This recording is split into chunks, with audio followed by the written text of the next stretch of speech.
Peu à peu, la nuit enveloppe la campagne et cache à nos yeux toute une vie grouillante dont on ne perçoit plus que des bruissements.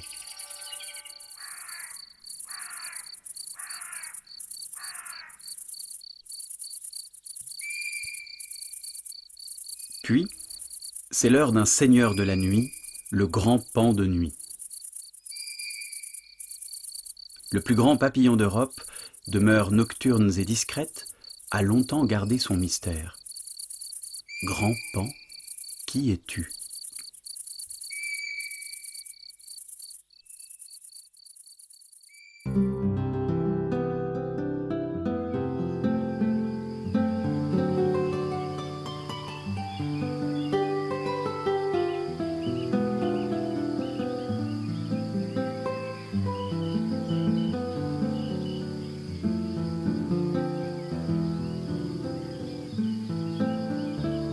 La longue parenthèse hivernale refermée, la vie reprend ses droits. Le redoux printanier fait ressurgir soudain une multitude d'espèces animales et végétales.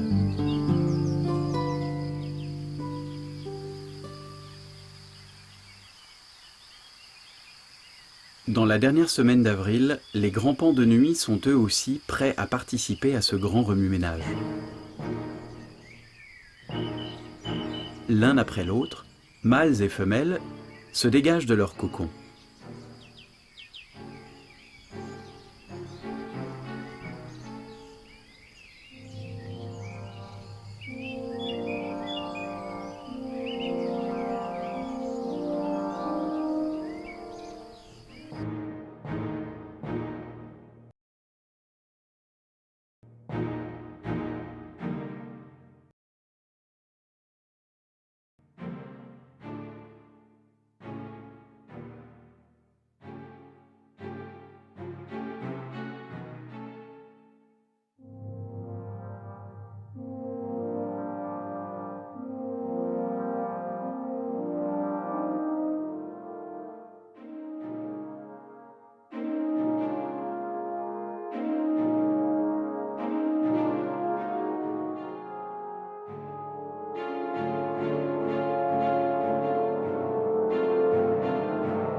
Ils s'installent sur une branche, puis laissent leurs ailes fripées se défroisser sous l'afflux de l'hémolymphe.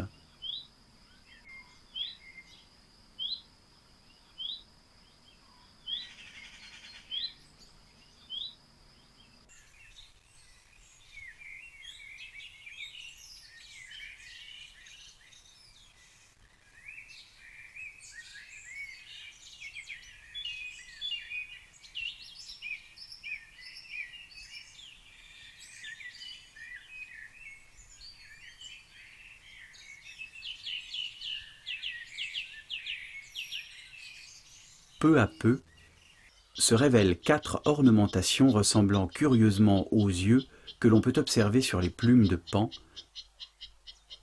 4 ornementations à l'origine de son nom.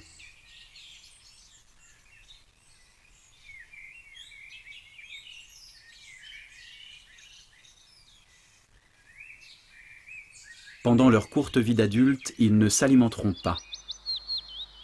Cachés le jour, ils ne s'activent que la nuit, toute leur énergie n'étant dépensée que dans un seul but, se reproduire. Pour cela, les grands paons n'utilisent pas leurs yeux. L'objet de la convoitise des mâles est de toute façon hors de la vue, bien caché dans les ténèbres et la végétation. Les belles, immobiles, alourdies par un ventre rempli d'œufs, n'émettent pas de signaux lumineux. Le silence des papillons ne permet pas non plus de supposer qu'une communication s'établisse par l'intermédiaire de signaux auditifs. Comment les grands paons s'y prennent-ils alors pour se retrouver ? La mission semble a priori presque impossible, même pour de gros insectes comme eux. La réponse est donnée en observant les mâles. Ils portent de larges antennes, puissants capteurs des phéromones sexuelles émises par les femelles. Ces dernières exhibent une glande d'appel qui diffuse dans l'atmosphère une phéromone, une substance chimique de communication. quelques molécules de l'irrésistible parfum suffisent à attirer les mâles. Le subtil message qui échappe à nos sens s'envole au gré des courants atmosphériques, dispersés sur de larges distances. Pourtant fortement dilué, il est ainsi perçu à plusieurs kilomètres de là par les antennes des prétendants. Les grands paons de nuit, stimulés par la discrète fragrance, suivent de proche en proche les effluves phéromonales apportés par l'air.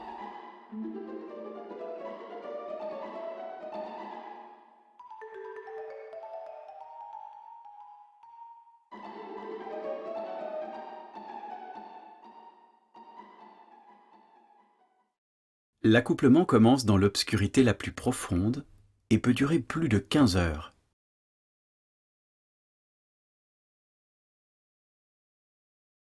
Dès lors, la femelle n'est plus attractive. Les mâles encore valides s'envolent vers d'autres cieux. Les autres, épuisés, sont déjà morts. Son office terminé, l'heureux élu ne tardera pas non plus à rendre l'âme.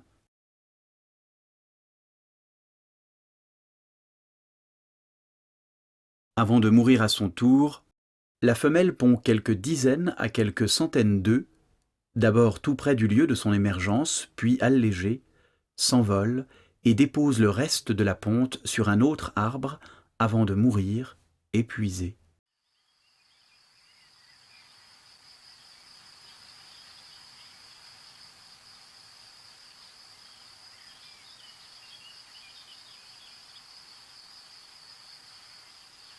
Les œufs donnent naissance à de minuscules chenilles.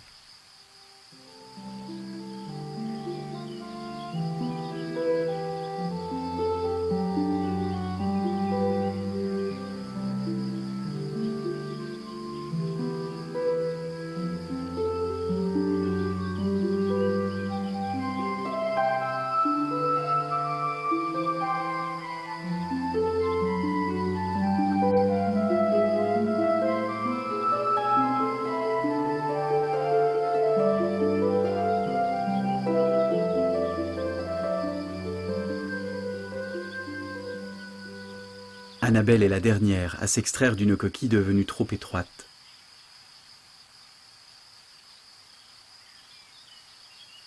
Ses frères et sœurs, de quelques heures ses aînés, se sont dispersés dans l'obscurité.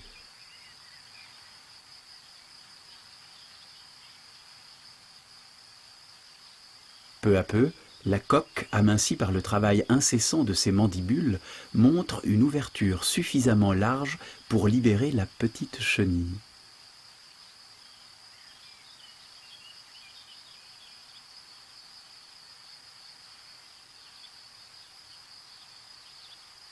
Annabelle s'extrait enfin de cet abri devenu prison.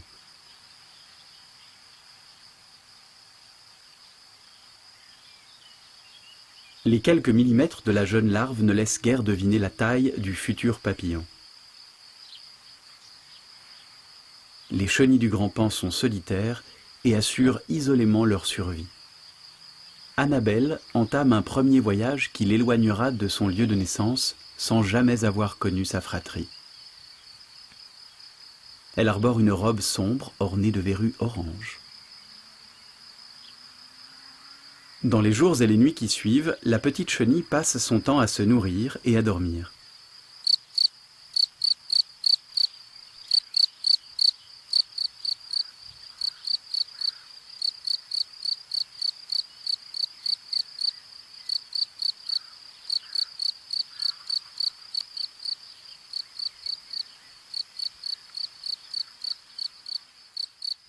Après la première mue, l'apparence d'Annabelle n'a guère changé, mais sa taille a doublé. Elle mesure un peu plus de 2 cm. Les boutons de sa robe noire sont plus gros.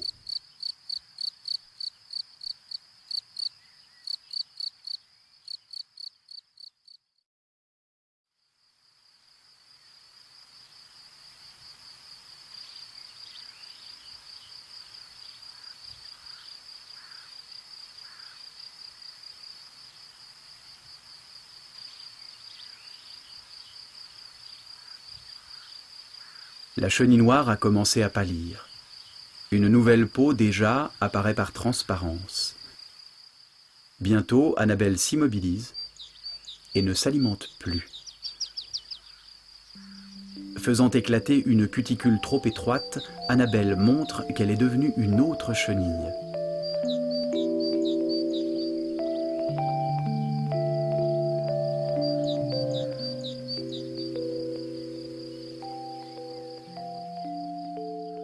Elle a troqué sa robe noire contre un élégant tailleur vert orné de boutons dorés et de longues soies. Elle mesure désormais 4 cm.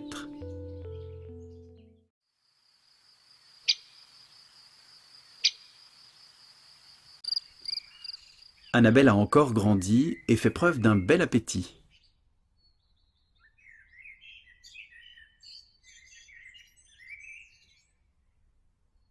Le repas fini, elle s'immobilise sur la face interne d'une feuille. Sa robe verte et ses mouvements limités lui permettent d'échapper au regard d'éventuels prédateurs.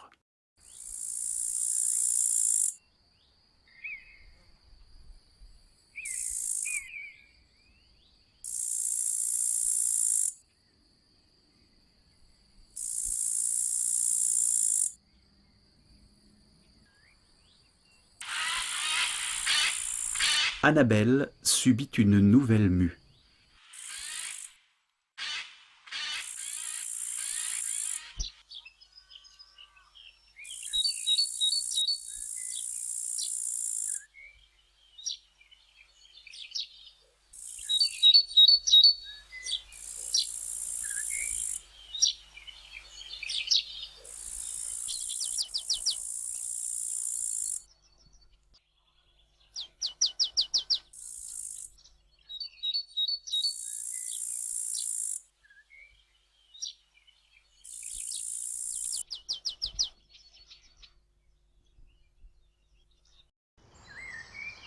Quelques heures plus tard, elle a pris une nouvelle apparence. La voici vêtue d'un habit vert orné de boutons violets. C'est une chenille de 5 cm.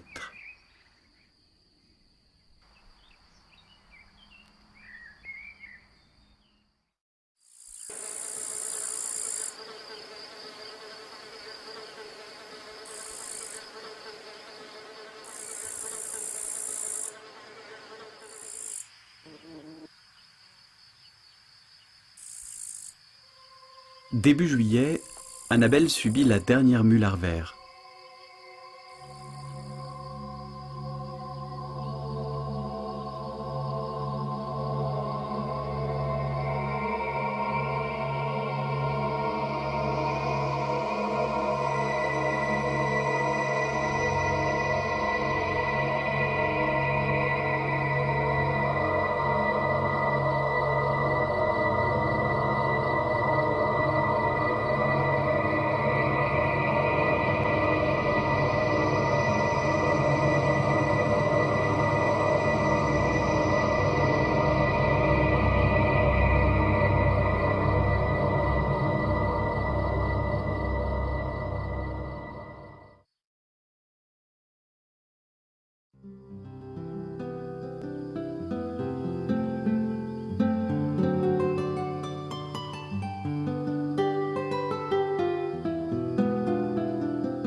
Annabelle fait preuve, plus que jamais, d'un solide appétit et atteint la taille respectable de 12 cm.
Annabelle a soudain perdu l'appétit. Sa peau verte s'est teintée d'orange.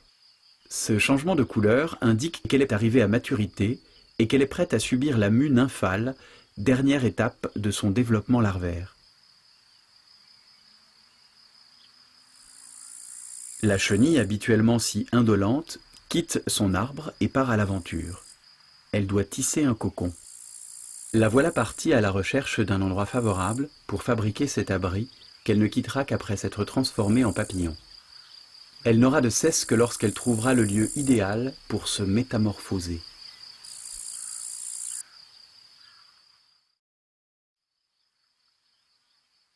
Finalement, Annabelle a choisi de s'installer au sommet d'un grand frêne et se met à tisser son cocon, patiemment, pendant de longues heures.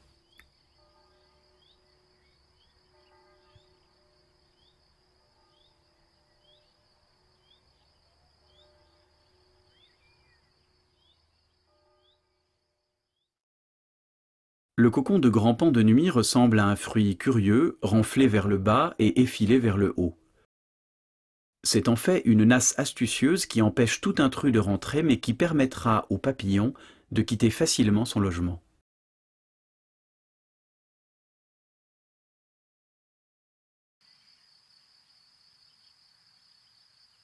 Dans la semaine qui suit, Annabelle prend peu à peu un aspect curieux. Les jolis boutons bleus et sa peau ont bruni, lui donnant bien mauvaise mine.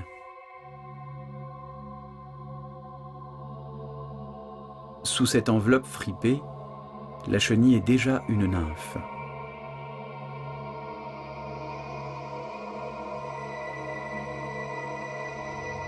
Enfermée dans un espace étroit, Annabelle s'extirpe avec peine de sa dernière enveloppe de chenille.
« 24 heures plus tard, la tendre nymphe s'est figée dans une coque rigide au curieux aspect de sarcophage. Annabelle est plongée dans un long sommeil durant lequel elle se transformera en papillon.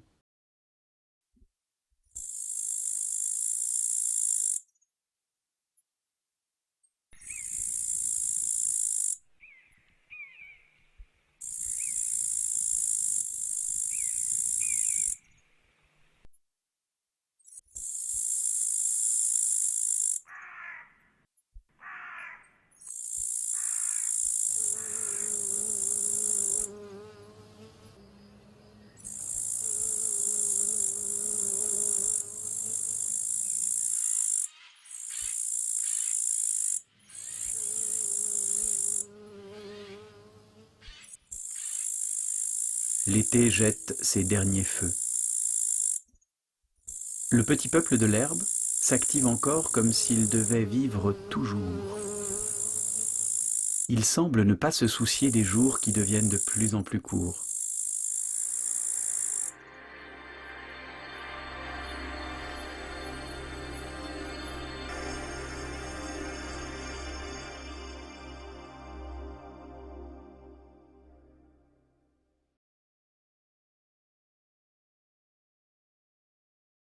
L'automne qui rougit les feuillages chasse bientôt les migrateurs et amène les premiers froids, emportant avec lui les derniers insectes.